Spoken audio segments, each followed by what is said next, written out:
there was a real moment of sort of intense clarity I had when I was doing a yoga retreat and studying Patanjali's Yoga Sutras, which are the foundational philosophies of the 8 limbs of yoga, what we in the West know as Ashtanga Yoga.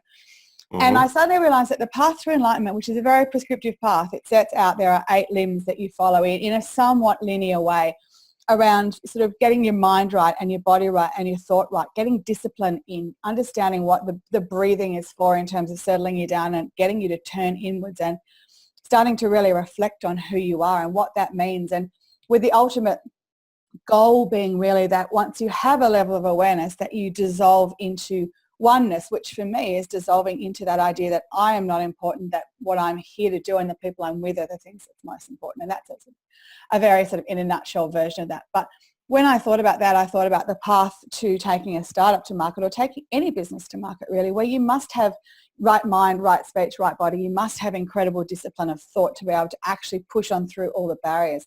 And once you get there, you must really use your intuition and you must become one with your customer. And it was like this explosion of going, you know, I'd never thought spirituality was apart from business, but I'd never had a way of articulating it that didn't make me sound like I was some kind of crazy tie-dyed woo-woo chick.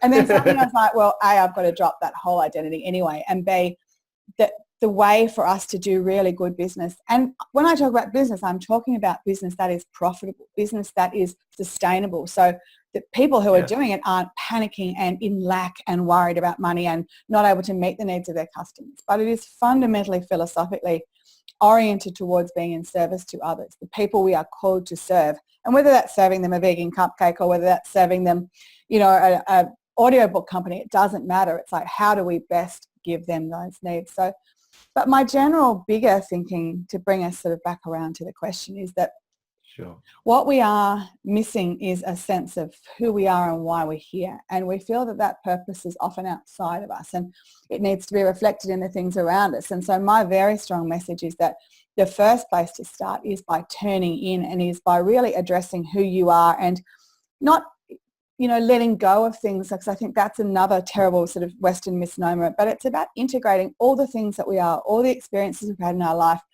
Stop living in the binary of that was really good, I love that. That was really bad, I don't want that. You know, attachment to that good, bad, that desire.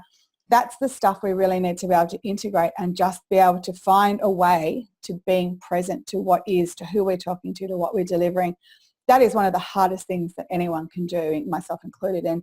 But when we get to that place and when we've rebuilt our neural pathways to really be thinking of others, to be applying those yogic and Buddhist principles, we tend to just have lives which are nicer and gentler and kinder and are in service to others. And that is ultimately in service to us.